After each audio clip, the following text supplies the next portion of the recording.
সোনাপুর গ্রামে এক জেলে থাকত। জেলের ছিল একটি মেয়ে, তার নাম ছিল রোশনি। রোশনি যেমন ছিল দুরন্ত, তেমন ছিল গল্প শোনবার পোকা। প্রতিদিনের মতো রোশনি তার বাবার কোলের ভেতরে শুয়ে সেই আজগুবি গল্পের কথা জিজ্ঞেস করছিল। বাবা, ও বাবা, তুমি আমাকে একটা মাছের গল্প শোনাও না বাবা। না রে মা, আমাকে এখন আর বসে বসে তোর সাথে গল্প করলে চলবে না। আমাকে এবার নদীতে যেতে হবে। ছোটরা সবাই মনে হয় এত সময় মাছ ধরতে চলে গেছে। বাবা, এবার কিন্তু আমি রেগে যাচ্ছি, আর তুমি তো জানোই রেগে গেলে আমি কিন্তু বাড়ি থেকে চলে যাব। না না, আমার লক্ষ্মী সোনা, আমি তোকে এক্ষুনি মাছের গল্প শোনাচ্ছি। হ্যাঁ, শোনাও গল্প। একটা নদীতে বাস করত অনেকগুলা মাছ। সেই মাছেদের ছিল বড় একটা প্রাসাদ।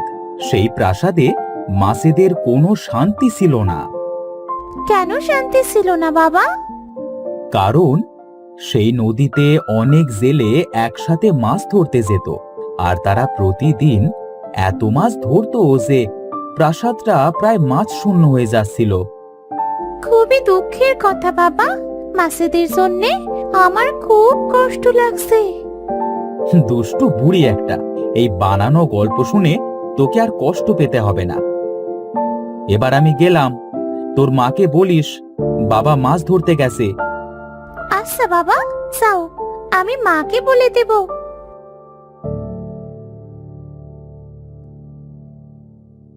প্রতিদিনের মতো রতন জাল নিয়ে বাড়ি থেকে বেরিয়ে গেল নদীতে মাছ ধরতে। সে নদীতে পৌঁছে দেখল ছোটু সহ আরো অনেকে এসেছে সেখানে। রতন গিয়ে ছোটুকে বলল, ছোটু, আজ একটু দেরি হয়ে গেল আসতে। তুই তো জানিস মেয়েটা আমার বড্ড জ্বালাতন করে।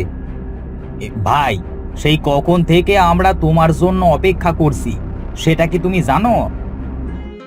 আচ্ছা আচ্ছা, এবার সবাই যে যার মতো জাল ফেলতে লাগো। শোনো ভাইরা, তোমরা নৌকাটা নিয়ে এইদিকে যাও, আর আমরা এই দিকটায় যাই। জেলেদের সব কথা নদীর ওপর থেকে একটা মাছ শুনে সে সাথে সাথে পানির নিচে চলে গেল। পানির নিচে তাদের মাছের প্রাসাদে গিয়ে মাছটি বলল, তোমরা সবাই সাবধানে দেখো, নদীতে অনেকগুলো জেলে এসেছে। তারা দুদল নৌকোয় করে দুদিকে ভাগ হয়ে গেছে। কি বলছো সোনালি মাছ? তাহলে তো আজ আমাদের প্রাসাদ থেকে বাইরে বের হওয়াই যাবে না। আমরা সবাই চলো প্রাসাদের ভেতরে মাছরানীর কাছে গিয়ে কথাটা বলে আসি। তারা সবাই একসাথে মাছের রানীর কাছে গেল। মাছের রানী তাদের সবাইকে এক জায়গায় দেখে বলল, কি হয়েছে? তোমরা সবাই রাজসভায় কি করছো? রানীমা, নদীতে অনেক অনেক জেলে এসেছে মাছ ধরতে।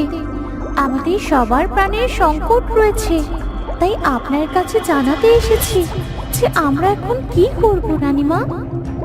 এই জেলেরা আমাদের পূর্বপুরুষ সহ আরো অনেক মাছ ধরেছে, তাই তো সবার নিরাপত্তার কথা ভেবে আমি এই মাছের প্রাসাদটা তৈরি করেছি। আজ থেকে তোমরা সবাই সাবধানে থাকবে। রানীমা, তাহলে আমরা খাবারের জন্য কি বাইরে বের হব না? জেলেরা যত সময় নদীতে থাকবে তোমরা সবাই এই সময় মাছের প্রাসাদেই থাকবে, বাইরে বের হবে না। যখন চলে যাবে তখন খাবারের খোঁজে বের হবে, কেমন? এখন তোমরা এই প্রাসাদ থেকে বের হয়েও না, যে যার মতো প্রাসাদের ভেতরেই থাকো। নদীর সব মাছ সেই প্রাসাদের ভেতরেই থাকলো।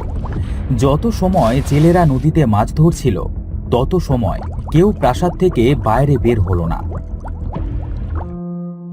এদিকে জেলেরা একের পর এক জাল ফেলেও যখন তাদের জালে একটিও মাছ উঠছিল না, তখন তারা হতাশ হয়ে বসে পড়ল।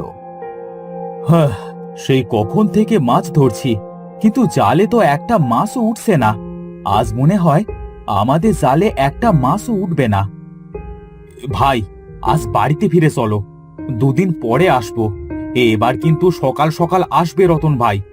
প্রতিদিন তুমি বড্ড দেরি করো কিন্তু। আচ্ছা আচ্ছা ভাই, তাই আসবো। এবার দিন যদি মেয়ে ঝামেলা করে তবে তাকে সাথে করেই আনবো। সেদিনের মতো সবাই যে যার মতো বাড়িতে ফিরে গেল।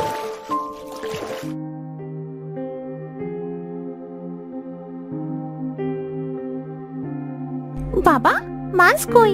আমি মাকে বলেছি বাবা মাছ আনলে আজ আমাকে মাছের ঝোল করে দেবে। দাও তো, মাছগুলো কই? তোমার মেয়ে সেই সকাল থেকে আমাকে পাগল করে দিচ্ছে। বাবা মাছ আনলে তারপর ভাত খাবে, এর আগে না। গিন্নি, আজ একটিও মাছ পাইনি গো। এই মাছেরা মনে হয় আজকাল নদীর ভেতরে বাড়ি করেছে, কেউ যেন তার বাড়ি থেকে বের হয় না। বাবা, তাহলে কি তোমার গল্পটা সত্যি হতে চলেছে? আমি জানি না রে মা, কিছুই বুঝতে পারছি না। এদিকে মাছ না মারলে যে আমরা কি খেয়ে থাকবো? মাছকে কেন মারো বাবা? আমাদের যেমন প্রাণ আছে ওদেরও তো প্রাণ আছে। তুমি মাঠে কাজ করো বাবা, আর মাছ মেরো না। পাগলি মেয়ে একটা, যা এখন ঘরে যা। এখন আমার কিছু ভালো লাগছে না, আমার একটু বিশ্রামের প্রয়োজন এখন। এভাবে দুদিন কেটে গেল। দুদিন পর ছোটু এসে রতনকে বলল, ভাই চলো, আজকে সকাল সকাল আমরা নদীতে যাই। হ্যাঁ ভাই চলো, আমিও কেবল বের হচ্ছিলাম। দাঁড়াও বাবা, আমিও আজ তোমার সাথে যাব। আমি কোনোদিনও মাছ মারা দেখিনি বাবা। ভাই, এই মেয়েকে আজকে সাথে করে নাও, মাছ মারা দেখলে ও খুব আনন্দ পাবে। আচ্ছা চল মা, তাহলে আজ তোকে সাথে করেই নিয়ে যাই। তারা সবাই একসাথে নদীতে গেল। নদীতে গিয়ে দেখলো বাকি জেলেরাও চলে এসেছে। তারা যখন নদীতে জাল ফেললো, সাথে সাথেই জালে অনেক মাছ বাঁধলো। জেলেরা তো খুব খুশি হলো। দেখ মা দেখ, তুই তো দেখছি আমাদের জন্য বেশ লক্ষ্মী। কত মাছ আজ জালে উঠেছে দেখেছিস? হ্যাঁ বাবা, তবে মাছগুলো পানিতেই মানায়। দেখো, এদের কত কষ্ট হচ্ছে। এরা কেমন হাঁসফাঁস করছে, দেখেছো বাবা? তুই চুপ থাকতো। জেলেদের জালে অনেক মাছ বেঁধে তারা খুশি হলেও এদিকে মাছেরা সবাই ভয়ে প্রাসাদের ভেতরে লুকিয়ে পড়ল। মাছের রানী তাদের সঙ্গীদের এভাবে আটকে পড়তে দেখে বলল, তোমরা সবাই শোনো, এখানে কেউ লুকিয়ে থেকো না। আমরা চলো আজ প্রাসাদের বাইরে বের হই, ছেলেদের আক্রমণ করে আমাদের সঙ্গীদের বাঁচিয়ে আনি। মাছ রানীর কথা শুনে নদীর পানি থেকে ঝাঁকে ঝাঁকে মাছ বেরিয়ে জেলেদের উপর আক্রমণ করল। এত মাছ দেখে জেলেরা বেশ অবাক হলো। ভাই ভাই দেখো, স্রোতের মতো মাছ ওপরে উঠে আসছে। এরা তো মনে হচ্ছে আমাদের উপর আক্রমণ করতে ওপরে উঠে আসছে। শান্ত হও ভাই, শান্ত হও, কিছু হবে না। রতন তাদেরকে সান্ত্বনা দিলেও তাদের নৌকায় এত পরিমাণ মাছ উঠল যে তাদের নৌকাটি পানিতে ডুবে গেল। সোনালী মাছটি সব মাছকে বলল, শোনো সবাই, এই ছোট্ট মেয়েটাকে আমাদের বাঁচাতে হবে। এই মেয়েটা তার বাবাকে বলেছিল আমাদের ছেড়ে দিতে, কিন্তু তারা ছাড়েনি। হ্যাঁ, এই মেয়েটি আমাদের বাঁচাতে চেয়েছিল, কিন্তু এর আগে তো বাকি মাছেরা এদের উপর হামলে পড়ে। তাই মেয়েটাকে আমাদের বাঁচানো উচিত। সবাই একে মাছের প্রাসাদে নিয়ে চলো। সবাই মিলে রোশনিকে নিয়ে মাছের প্রাসাদে চলে গেল। রোশনি তার চারিপাশে এত মাছ দেখে খুব ভয় পেল।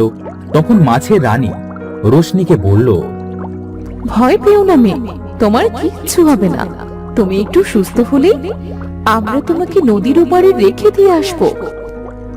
আমার বাবা কোথায়? আমার বাবাকে তোমরা কি করেছো? আমার বাবাকে এনে দাও। তোমার বাবা কোথায় সেটা আমরা জানি না।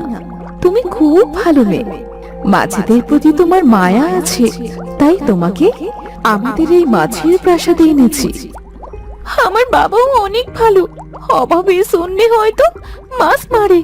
আমাদের সংসারটা ভালোভাবে চললে আমার বাবা কখনো তোমাদের মারতো না। তোমরা দয়া করে আমার বাবাকে এনে দাও। তোমার জন্য তোমার বাবাকে আমরা ফিরিয়ে দিচ্ছি, না হলে কখনো তাকে এই নদী থেকে ফেরত দিতাম না। বাবা, তোমাকে কতবার বলেছি তুমি মাছ মেরো না বাবা। আজ যদি তোমাকে হারিয়ে ফেলতাম তাহলে আমার সাথে কি গল্প করতো বাবা? মারে, তুই তো জানিস অভাবের জন্যই আমরা মাছ মারি। রানীমা, আমাদের সঙ্গীদেরকে দয়া করে ছেড়ে দিন। আমরা আর কোনোদিন এই নদীতে মাছ ধরতে আসবো না।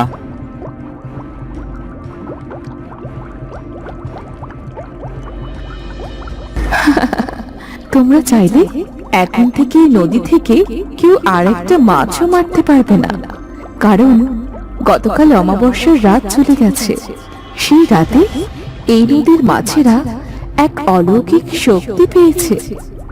মানে তুমি কি বলতে চাইছো? এই নদীতে যেই মাছ আসবে সবাইকে মেরে ফেলবে? না, এই দেখো, তোমরা যেখানে আছো এটা একটা মাছের প্রাসাদ।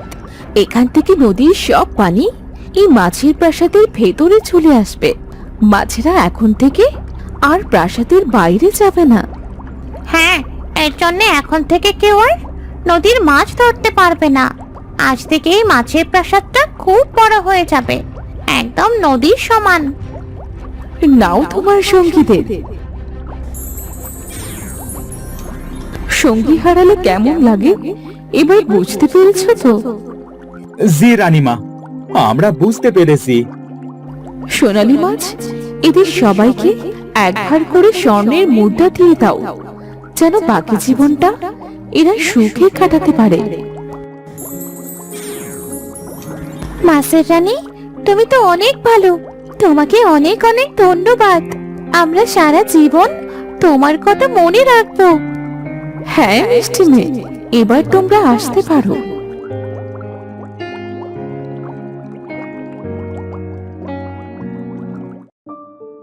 সবাই মাছেদের প্রাসাদ থেকে বেরিয়ে নদীর ওপরে চলে আসলো। ছোটু হাঁপ ছেড়ে বলল, ভাই ভাই, আজ খুব বাঁচা বেঁচে গিয়েছি। আর কোনো দিন এই মাছ মারবো না। সবাই যে যার মতো বাড়ি চলো। চলো বাবা, এই স্বর্ণের মুদ্রা দিয়ে আমরা সারা জীবন বসে খেতে পারবো। মাকে গিয়ে আজ সব বলবো। দেখো, মা তোমার উপর খুব রাগ করবে। দুষ্টু বুড়ি, আর পাকা পাকা কথা নয়, চল এবার বাড়িতে চল। তারা সবাই যে যার মতো বাড়িতে ফিরে গেল। এরপর থেকে মাছের দেওয়া স্বর্ণের মুদ্রা বেচে তাদের বাকি জীবন সুখে শান্তিতে কাটতে লাগলো।